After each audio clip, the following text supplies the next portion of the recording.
Ako nga pala si Sixred at hinahanyahan ko yung mga tropa natin dyan sa Taiwan para sa paparating na event ngayong January 26.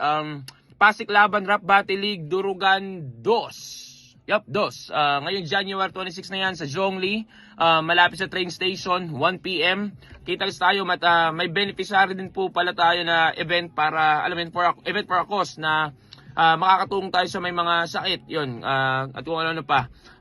So bale mag-i-enjoy ka na at alam mo yun, makakatulong ka pa kumbaga. So kita-kits tayo January 26, ulitin ko, 1 PM yan dyan sa Zhongli.